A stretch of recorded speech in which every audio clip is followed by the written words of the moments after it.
Moro taping prawadya bala sigra budal saking raja. Nggih, sugeng mirsani tepangaken nami kula Yoga Dharma Kusuma NIM 2502 001 4001. Kula saking Prodi Pendidikan Basa lan Sastra Jawa Fakultas Basa lan Seni Universitas Negeri Surabaya. Menika tugas folklor Jawa dosen Bapak Sukarman. Nah, menika kula kepanggih kalian Bu Elisa menika badhe dados narasumber saking tugas folklor Jawa. Nah, mriki kula badhe ngandharake asal usul Kediri niku piye to? Saking masyarakat ten Kediri niki. Asal usul Kediri. Dewe basa Jawa niki. Mboten. Nggih bebas meniki. Kalau unen-unennya dulu Kediri dadi kali, Tulungagung dadi kedung, Blitar dadi latar. Oke. Jadi kalau Kediri dulunya itu dari Erlangga. Jadi Raja Erlangga itu membagi kerajaan menjadi dua. Ada Kediri Kulon Kali sama Etan Kali, ada Dahada Jenggala. Itu satunya diberikan kepada rajanya Mapanji Garasakan sama Samarawijaya. Terus kenapa kok diberikan dua orang ini? Ini kan putra dari Selir.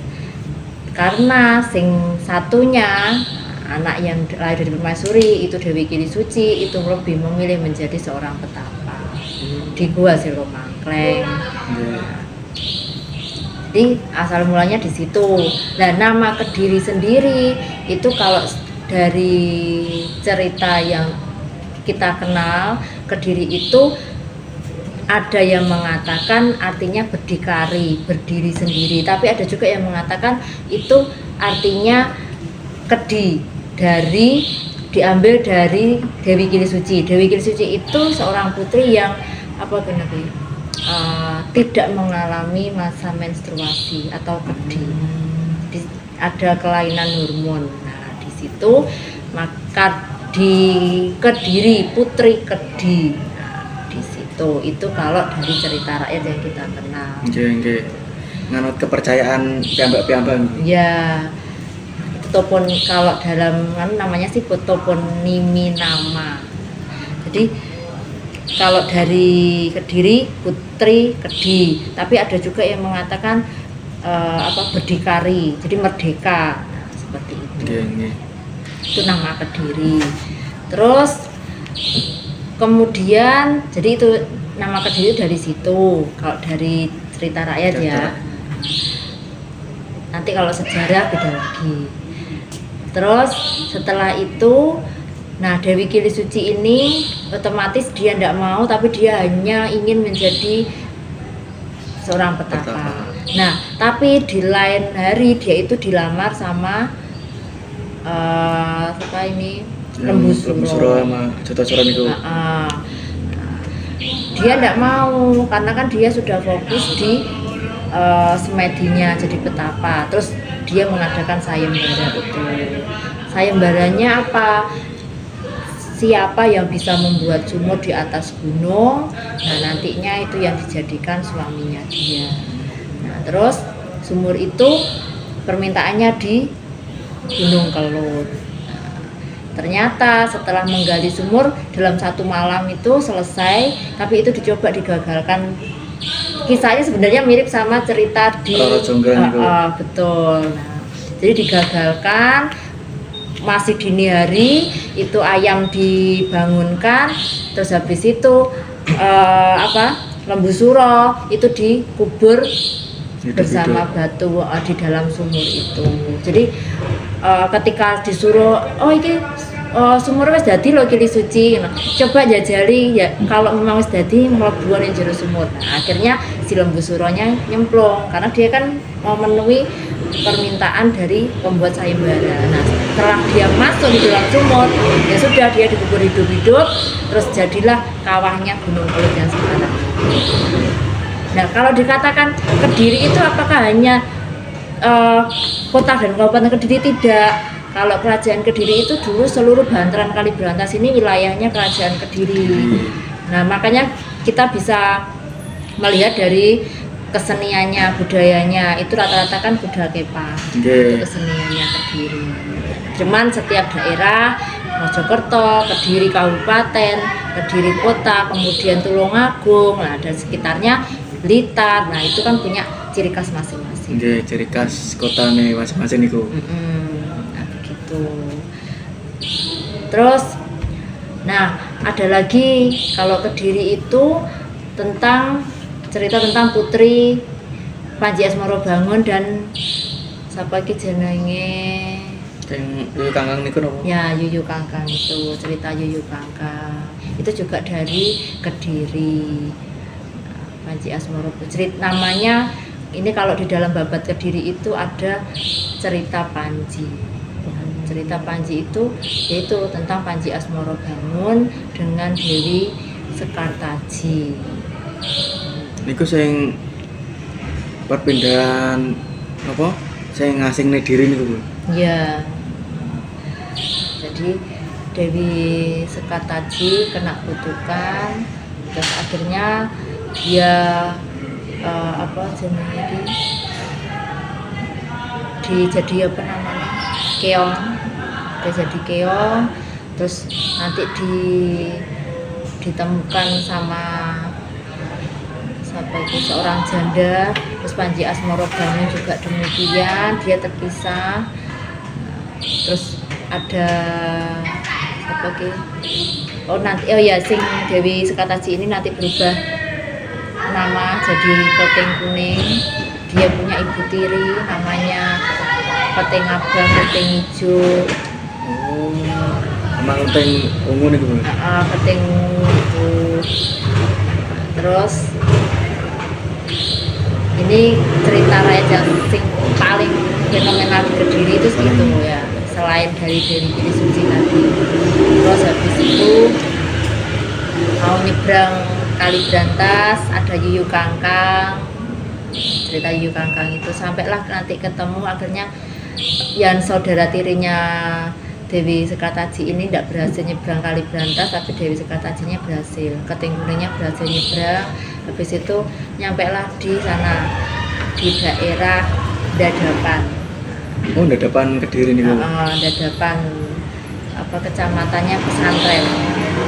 Nah, di Dadapan sana nanti ada namanya Mbok Rondo Dadapan. Karena di sana dipercaya itu rumahnya Mbok Rondo Dadapan, makanya di sana dinamakan Dadapan. Itu yang ngopeni Panji Asmorobangun pada saat masih Nah, dari setelah berkat Yuyu Kangkang ini tadi akhirnya Dewi Sekartaji atau Keting Kuning tadi bertemu dengan Panji Asmorobangun. Itu kisah Panji. Cuman cerita-cerita itu hanya bersifat cerita rakyat, jadi tidak bisa kita buktikan dengan temuan-temuan sejarah. Jadi ceritanya turun temurun. Kayak fiksi, Bu. Ya, gitu. Tapi kisahnya itu melegenda. Jadi satu Kediri itu pasti tahu tentang cerita itu. Gitu. Lah umpamanya sing sejarah, Bu. Kan raja-raja Kediri kan Kewata. Nah, raja pertama ten Kediri niku lho, Bu. Sak derenge dibedah Jenggala kalian apa? Dahan niku. Iku sama raja itu. Raja pertama niku Erlangga apa? Bukan. Ketika masih Erlangga, wilayah ini masih masuk Erlangga itu raja dari Medang Kamungan. Jadi dari Mataram Jawa Tengah itu ada dinasti Isyana memindahkan pusat kerajaan Mataram ke Jawa Timur. Namanya dia mendirikan dinasti namanya dinasti Isyana. Terus di Jawa Timur kerajaan Mataram itu diubah nama menjadi Medang Kamulan atau kerajaan Medang. Nah, kerajaan Medang ini terjadi prahara. Nah, terus akhirnya waktu itu ada prahara Ada yang mengatakan praharanya itu berupa angin puting beliung dan banjir yang akhirnya mengharuskan Erlangga melarikan diri dari kerajaan. Ada juga yang mengatakan ini terjadi perang jadi antara Sriwijaya dan Medang. Nah, ini kan masih bau saudara tuh sebenarnya. Berawal dari Mataram, Jawa Tengah. Terus Erlangga ini melarikan diri dari Medang. Dia bersama apa jenenge kayak ajudannya Patih Narotama itu. Terus dia juga minta bantuan, dia kan keturunan Bali, Erlangga itu ada daerah Bali. Terus di sana, nah otomatis minta bantuan di sana. Dia mendirikan dari kerajaan Medang ini dia punya istri sah, terus cuma punya anak-anak tadi. Baru kerajaan itu dipecah, nah baru muncullah namanya Kediri, Daha dan Jenggala. Nah, saking cerita sing Daha kalian Singosari niku sing ndekengi raja niku sinten, Pak? Beda Daha atau Kediri dengan Singasari tidak sama. Kalau Daha itu dari Samarawijaya, dari Samarawijaya dan Mapanji Garasaka. Terus ternyata yang lebih berkembang itu yang Samarawijaya ini. Terus akhirnya nanti berturut-turutlah raja-rajanya sampai nanti pada puncak kejayaan ada Jayabaya. Raja terakhirnya ada di Kertajaya. Tapi habis itu muncul kerajaan Kediri, Raja Kediri, namanya Jayakatwang dari Jayakatwang. Jayakatwang itu raja terakhirnya Kediri. Jadi kalau Kertajaya itu raja terakhirnya Kediri, tapi karena kita habis ini kalah dengan Singosari atau Singasari. Terus habis itu muncul lagi kerajaan Kediri, tapi dari kerajaan bawahan atau kerajaan vassal, namanya kerajaan Gelang-Gelang. Lah iki rajane jenenge Jayakatwang. Nah ini dari Jayakatwang ini Kediri muncul kembali. Nah kalau dari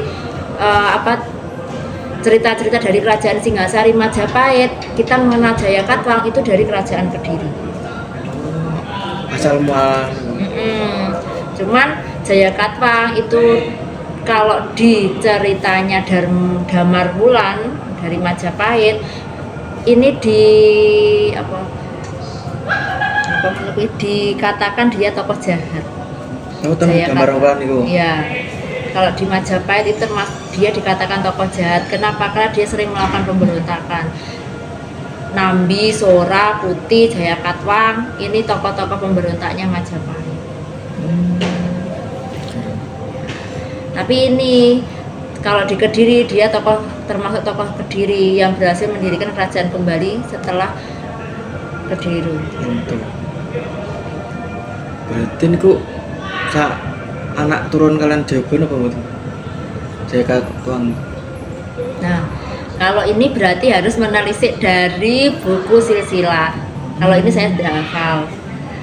Jadi kalau sistem kerajaan dulu memang dari anak turunnya.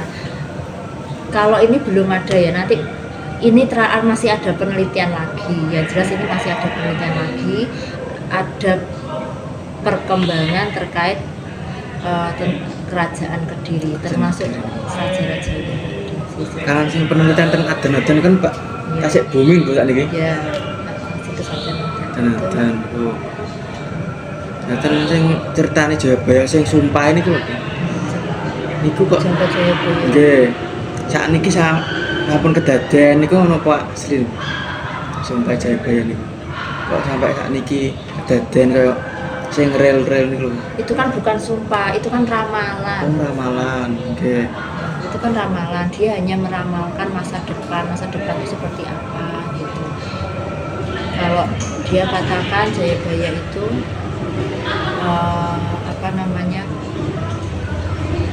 bumi dikalung dengan besi. Berarti kan dalam kereta api itu. Terus manuk liber tanpa sayap, tanpa lar. pesawat, nah kayak gitu. Nah itu ada di dalam ramalannya Joko Boyo. Dia hanya meramalkan masa depan. Nah kalau Kediri di era yang Jayabaya itu kita menganggapnya puncak kejayaannya Kediri. Kenapa? Karena susastra pada saat itu berkembang pesat. Kitab-kitab kuno tinggalannya Kediri itu sebagian besar peninggalan pada eranya Prabu Jayabaya. Paling berjaya nih puncaknya Kediri nih Bu. Susastranya sangat banyak. Oh. Ada ramalan Jangka Jayabaya, Arjuna Wiwaha dan Dahana Pura banyak. Nah, saya ingin Bu, saya ceritanya Jayabaya kalian apa? Totok Krot nih Bu. Itu nonton Nah itu cerita rakyat. cerita rakyat malin nih Bu. Totok Kerot itu kalau dari sejarah Arca Totok Kerot itu sebenarnya adalah patung Dwarapala. Patung Dwarapala itu patung penjaga tempat bangunan suci. Bisa itu candi, bisa itu keraton. Nah, tapi kalau dari cerita rakyat, Totok Kerot itu putri dari Lodoyo Blitar. Dia itu raksasa. Kita tahu raksasa itu mesti elek. Dia tahu ketampanan Joyoboyo, dia naksir sama Joyoboyo, maka dia datang dari Lodoyo Blitar ke Kediri. Nah, karena Joyoboyo itu tahu kalau dia ini elek, raksasa, otomatis kan dia nggak mau. Mau kelasnya rojo nih Bu. Kelasnya rojo untuk dilamar karo Buton. Terus akhirnya dia itu membo-membo, merubah dirinya pada saat itu. Jadi dia bercermin dulu gak cermin, jadi sendangan itu dia bercermin di situ, terus dia membasuh mukanya untuk memberikan tipu muslihat ke Joyoboyo. Nah, tapi Prabu Joyoboyo kan sekti, jadi dia itu tahu kalau oh ini buta gitu, tahu. Nah akhirnya karena dia merasa ditipu dan Totok Kerot ini dia jatuh cinta nih ugal-ugalan. Pokoknya mau nggak mau kamu itu harus menerima cintaku. Nek enggak, ya berarti kamu kudu mati di tanganku. Akhirnya kan terjadi perang. Niku. Itu kalau ceritanya seperti itu. Terus sampai tiba saatnya Prabu Joyoboyo mengutuk Totok Kerot itu, mengutuk jadi patung. Niku apa bener Bu sing dipindahkan alon-alon mboten wonten niku? Ya, bukan tidak berani. Jadi dulu itu Totok Kerot itu kan ditemukannya di bawah pohon beringin, pohon gede gitu, sama warga. Terus habis itu kan pohonnya di Jawane itu diangkat karena berada di kedalaman sekian meter tanah mono, mencoba diangkat pakai alat berat. Ternyata patung ini nggak gelem, harusnya normalnya kan ya wis watu diangkat kan bisa. Ternyata ada ya kita kalau kayak gitu kan di luar prediksi ya. Jadi alat beratnya itu menai tangannya patung Totok Kerot tadi, akhirnya tangannya patah, kan rusak kan itu tangannya di situ. Itu dia nggak mau diangkat. Terus karena niatnya kan mau dipindahkan, karena itu benda cagar budaya, karena dipindahkan. Waktu itu museumnya museum belum Erlangga itu belum di sana, masih di kabupaten itu. Pikirnya ditaruh di museumnya, nggak mau, tetap dia tetap di situ. Terus mencoba dipindahkan lagi, tetap nggak bisa lagi. Yus ada tetap di situ, terus dibangunlah sampai sekarang.